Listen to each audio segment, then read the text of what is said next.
আমরা কিন্তু কই মাছের আলু পটল দিয়ে ঝোল খেয়েছি, কই মাছের সর্ষে বাটাও খেয়েছি। এবার আজকে এক নতুন রেসিপি শেয়ার করব।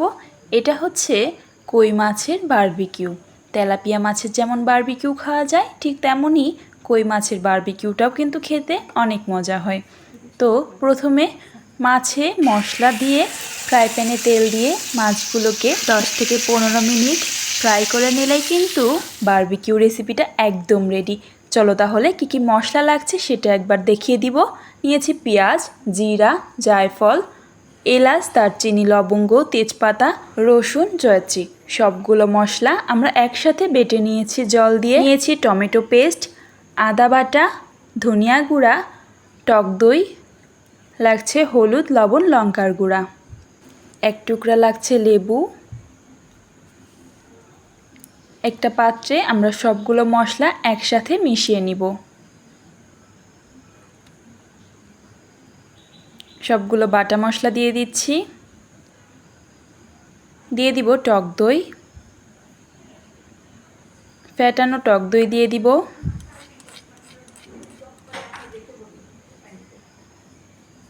দিয়ে দিব টমেটো পেস্ট,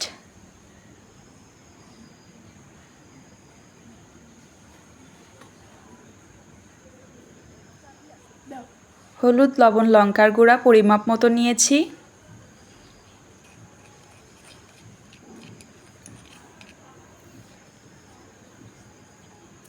দিয়ে দিব ধনিয়া গুঁড়া আর আদা বাটা।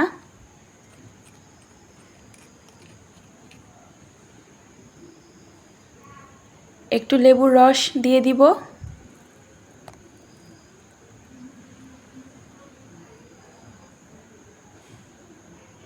এবার সবগুলো মশলা একসাথে মিশিয়ে নিচ্ছি।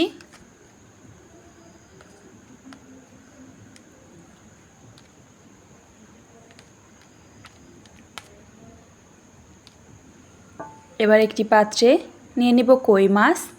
কই মাছটাকে ভালো করে কেটে ধুয়ে পরিষ্কার করে নিয়েছি। মাছটাকে হালকা কেটেও নিয়েছি যাতে ভেতরে মশলাগুলো বেশ ভালো মতো ঢুকে যায়। এবার কই মাছের উপর মশলাগুলোকে দিয়ে দিব। খুবই সহজ একটা রেসিপি, তোমরাও বাড়িতে ট্রাই করতে পারো, একদমই সময় লাগে না। মাছের সাথে ভালো করে মশলাটাকে মিশিয়ে নিতে হবে। মাছের সাথে মশলাটাকে ভালো করে মিশিয়ে রেখে দিব 1.5 থেকে 2 ঘন্টা মতো। এটা যত সময় ম্যারিনেট করে রাখা যাবে মাছটা খেতে কিন্তু ততটাই সুস্বাদু হবে। তবে একটু সময় নিয়ে মাছটাকে ভালো করে মাখতে হবে।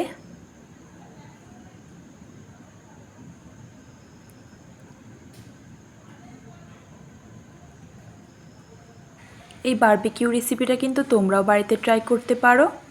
এবার এভাবেই রেখে দিব 1.5 থেকে 2 ঘন্টা। ওপর থেকে দিয়ে দিচ্ছি একটু সরিষার তেল। 2 ঘন্টা পর ফ্রাই প্যানে দিয়ে দিচ্ছি রান্নার সাদা তেল।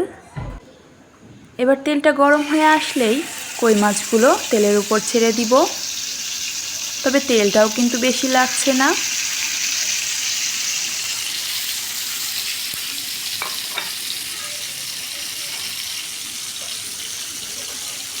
এবার ঢাকা দিয়ে রেখে দিচ্ছি 5 মিনিটের জন্য।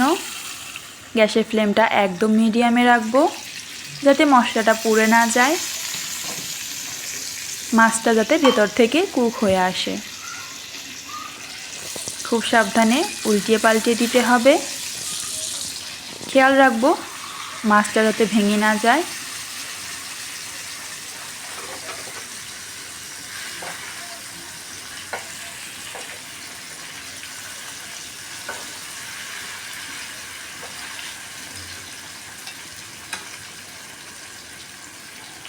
ওপর থেকে একটু কাঁচা মশলা দিয়ে দিচ্ছি যাতে মশলাগুলো একই সাথে মাছের সাথে রান্না হয়ে যায়।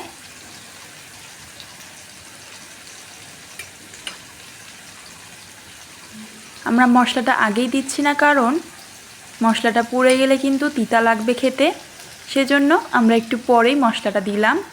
আবারও ঢাকা দিয়ে দিচ্ছি 5 মিনিটের জন্য।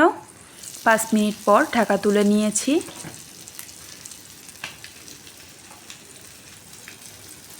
বারবিকিউ রেসিপিটা কিন্তু একটু পোড়া পোড়া স্মেল আসলে ভালো লাগে। তোমরা দেখতে পাচ্ছ মশলাটা হালকা পুড়া পুড়ে গেছে, এই জন্য কিন্তু খেতে অনেক মজা হয়েছিল। তবে বেশি পোড়াবো না, আমরা কিন্তু খেয়াল রাখবো এটা কিন্তু বেশি পুড়ে গেলে তিতা লাগবে।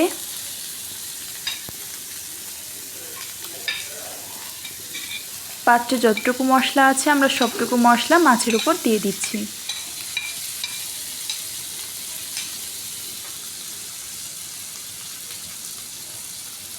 আবারও ঢাকা দিয়ে দিব 5 মিনিটের জন্য। 5 মিনিট পর আমাদের কই মাছের বারবিকিউটা কিন্তু একদম রেডি। এবার আমরা এটাকে পরিবেশন করে নিতে পারবো।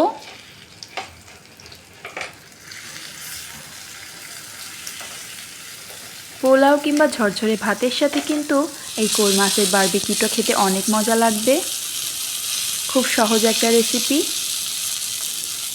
তোমরাও চাইলে এভাবে ট্রাই করতে পারো বাড়িতে। মাছগুলোকে নামিয়ে নিচ্ছি, এবার পরিবেশন করে নিব। মাছগুলো কিন্তু ভেতর থেকে অনেকটা ভালো কুক হয়ে এসেছে আর এত সুন্দর একটা স্মেল বের হচ্ছিল, খেতে অনেক মজা হয়েছিল। আমি একটু ভেঙে দেখিয়ে দিব মাছগুলো ভেতর থেকে কতটা সুন্দর কুক হয়ে এসেছে।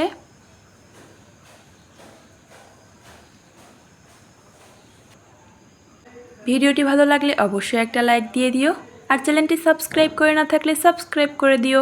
দেখা হচ্ছে নেক্সট কোনো ভিডিওতে। বাই।